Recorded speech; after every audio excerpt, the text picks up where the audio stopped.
Assalamualaikum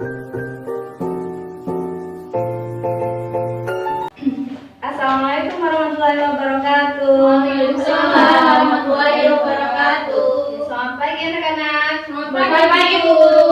Bertemu lagi dengan saya Bu Nisa dalam materi yang sama ya, yaitu sistem pencernaan. Nah, kali ini kita akan bahas materi selanjutnya. Kemarin kan sudah ya. Tapi sebelum itu kita berdoa terlebih dahulu ya sebelum kita belajar. Yuk berdoa, mulai.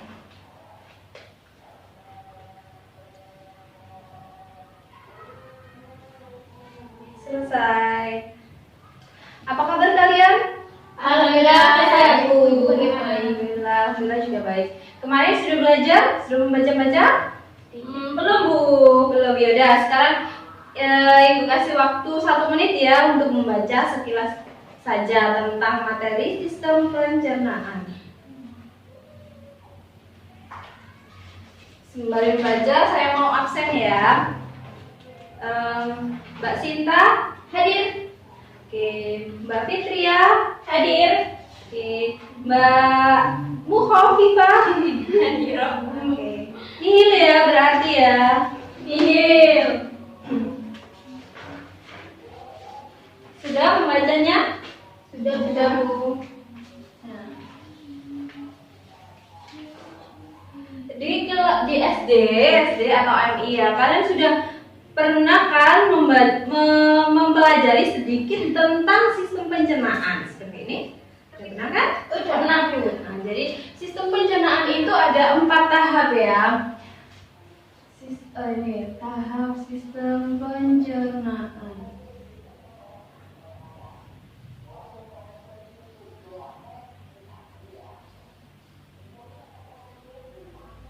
Itu ada 4. Bu Guru sudah menyingkatnya agar kalian itu bisa mengingat dengan mudah. Singkatannya IDAR. Ada yang tahu? Pertama apa?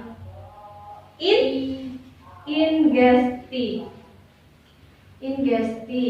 Yang kedua ED. Apa itu D? Gesti. Yang ketiga itu kalau biasanya penyerapan itu apa namanya? Absorpsi. Iya benar. Absorpsi. Dan yang terakhir adalah proses defekasi ya. Ini tuh apa artinya? Ingesti itu artinya proses memasukkan makanan ke dalam mulut ya. Kita singkat memasukkan makanan maksudnya ya. Terus disgesti itu adalah proses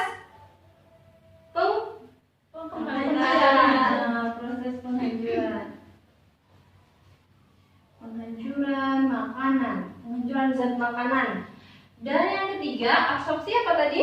Penyerapan ya. Penyerapan zat makanan yang dibutuhkan, yang berguna ya. Yang nggak berguna nggak usah diserap, nanti jadi toksik ya.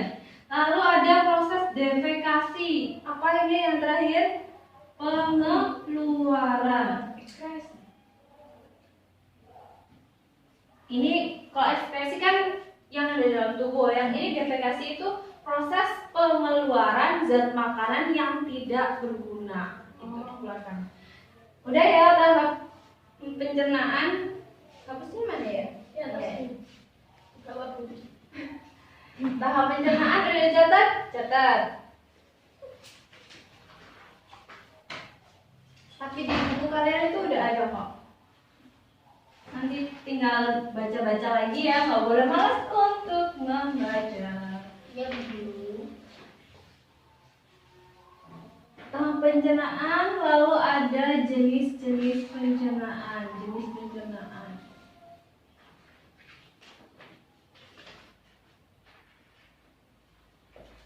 Ada 2. Ayo siapa yang udah tahu? Mekanisme kimia. Ya pinter banget. Siapa namanya? Jazu Bu. Oh, Jazu. Mekanik sama IPS, kimiawi. Yang mekanik, apa itu mekanik? Pencernaan mekanik. Yang lupa Bu. Terjadi karena bantuan organ-organ. Jadi kayak apa namanya, dicerna oleh mulut ya, ini yang mekanik itu.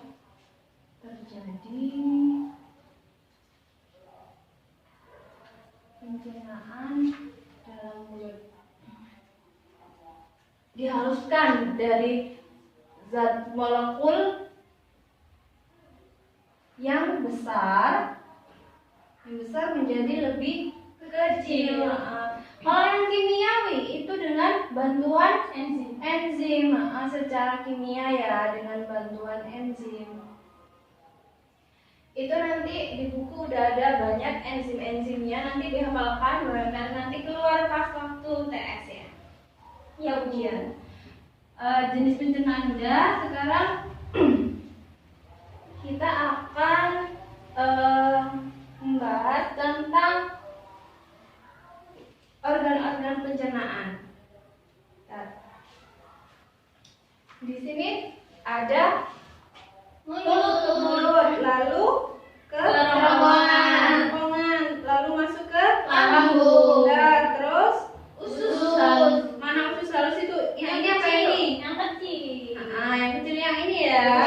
Terus masuk ke besar, lalu pembusukan di dalam usus besar, terus dikeluarkan oleh anus. Kita udah itu ya, udah tahu ya urutannya makanan itu, jalannya pencernaan makanan. Oke, kita akan bahas satu-satu tentang organ-organnya. Yang pertama adalah mulut. Nah, di dalam mulut ini ada pencernaan yang tadi mekanik dan kimiawi. Kalau yang mekanik itu dihancurkan dengan bantuan gigi, pintar dan lidah. Gigi itu kan ada 3 ya. Gigi apa aja? Seri, rahang sama taring ya. Gigi seri untuk memotong makanan, gigi seri untuk memotong, gigi taring untuk meropek, ya mengoyak makanan, lalu gigi geraham untuk menghaluskan, menghancurkan makanan segar. Nah itu nanti lidahnya itu untuk membolak-balikkan makanan, menelan. Terus di sini tuh ada enzim yang namanya enzim betialin atau amilase. Ya, itu nanti dibaca fungsinya enzimnya ya. Itu mengapa sih kan kita itu disuruh mengunyah sampai 36 kali ya? Ya itu nanti kalau kita mengunyah nasi sampai halus itu akan terasa manis. Itu karena enzimnya. Berarti kita terima kasih ya kepada Allah. Kenapa? Karena makanan itu misalnya nggak ada enzim itu nggak ada rasanya sama sekali, hambar gitu ya. Lalu yang kedua yaitu masuk ke dalam apa ini namanya, kerongkongan. Ya, kerongkongan atau esofagus ya. Esofagus ini adalah saluran yang dimana menghubungkan antara mulut dan lambung ya. Di dalamnya itu ada gerakan peristaltik. Apa itu gerakan peristaltik? Meremas-remas ya. Jadi makanan itu diremas biar jadi bolus. Bolus itu makanan yang udah agak halus tercampur dengan saliva, air ludah ya. Itu nanti dikirim ke lambung. Lalu ada lambung. Nah, ini di dalam lambung ini ada cairan yaitu HCl, lalu ada enzim kasein dan enzim lipase. Ya, itu nanti dibaca ya. Ya, Bu. Makanya ini di dalam lambung ini disekresikan oleh hati enzim-enzimnya itu ya nanti. Lalu ada bentar. Nah, ini usus halus. Nah, usus halus ini ada 3. Yang pertama ada usus 12 jari. Dan yang kedua ada usus tengah. Usus 12 jari itu juga dinamakan duodenum. Ya, usus tengah itu jejunum. Yang usus yang hampir ke usus besar ya, itu namanya usus penyerapan, yaitu ileum. Ya, itu nanti ya teman baca. Di dalam usus 12 jari inilah nanti yang banyak enzim-enzimnya yang keluar gitu. Lalu ke usus tengah dan usus ke ileum. Ileum itu nanti ada proses penyerapan makanan. Jadi sari-sari makanan yang berguna itu diserap. Nanti ada videonya, nanti ibu kasih link ya di dalam grup WA wali murid nanti ya. Tolong dilihat tuh, bagus banget animasinya ya untuk penyerapan makanan.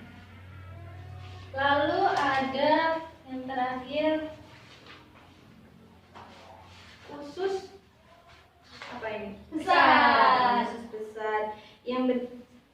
Usus besar ini ada 3 juga kolon-kolonnya, yaitu kolon yang ke atas, kolon mendatar, dan kolon ke bawah atau turun gitu ya. Di sini nggak terjadi proses apa-apa, dia itu cuma terjadi proses pembusukan. Di dalamnya juga ada bakteri, itu emang murni ya, nggak kayak buatan tiba-tiba dikasih bakteri, itu enggak. Itu emang murni ada bakteri namanya E. coli. Nah, itu ada di Yakult. Enggak, itu bakteri yang lain. Kalau yang E. coli itu baik bakterinya ya, membantu proses pembusukan makanan. Habis itu dibuang melalui anus. Nah, anus itu pembuangan yang paling terakhir, pembuangan tempat yang paling terakhir untuk mengeluarkan yang namanya feses. Gitu ya. Sampai sini ada yang ditanyakan? Nggak ada. Tidak, Bu. Nggak ada. Kalau gitu, coba buka halaman 150 Bu. 189. Kenapa kok habis makan nggak boleh tidur? Kenapa ya? Kita nggak boleh tidur setelah makan, karena mitosnya itu orang Jawa kalau habis tidur terus makan itu nanti perutnya menjadi terus tidur. habis makan terus tidur itu nanti perutnya menjadi besar ya. Tapi di dalam ilmiahnya itu kemarin saya baca itu enzim yang ada di lambung itu terkoyak, jadi kayak kan ada HCl ya, HCl di dalam lambung itu akan bisa naik. Gimana ya? Berarti kayak bisa muntah gitu, Bu. Bisa jadi. Ini kan lambung ya. Di dalam lambung kan ada HCl. Itu nanti kalau tidur kan nggak tidur, terus tidur berarti kan ke sini bisa ke esophagus. Nah, itu efeknya apa? Dia akan menjadi kayak sedikit panas gitu loh. HCl itu kan asam ya. Dia akan menjadi panas. Jadi kalau kebanyakan kayak gitu terus, itu juga akan membuat esofagusnya sakit dan efeknya ke kita sendiri. Ada lagi? Sudah, Bu. Bertanya lagi nggak apa-apa. Sudah, Bu. Sudah. Coba sekarang tadi buka halaman 189 ya, itu nanti dikerjakan. Yang mana, Bu? Ini. Ya. Ini. Oh iya. Ya, nanti dikerjakan. Lalu minggu pertemuan yang akan datang kita bahas ya. Pertemuan yang akan datang kan ada gangguan-gangguannya, yaitu lalu kita juga akan kita bahas sedikit, lalu kita ke gangguan-gangguan aja. Udah sampai sini? Udah nggak ada pertanyaan lagi? Tidak, Bu. Terkait tugas nggak ada pertanyaan? Sudah paham. Nggak ada pertanyaan. Oke. Jadi kesimpulannya hari ini itu sistem pencernaan. Itu ada apa aja? Mulut, terus kerongkongan, lambung, usus halus, usus besar, anus. Benar, pintar. Itu urut-urutannya juga jalannya makanan ke pencernaan ya, udah sama urutannya itu tadi. Teman-teman, anak-anak itu nanti dibaca lagi. Terus kita evaluasi kalau ada yang nggak dicantumkan dalam buku, nanti bisa bertanya langsung ya kepada saya. Oke, terima kasih untuk waktunya. Mohon maaf bila ada kesalahan. Wabillahi taufiq wal hidayah. Wassalamualaikum warahmatullahi wabarakatuh. Waalaikumsalam.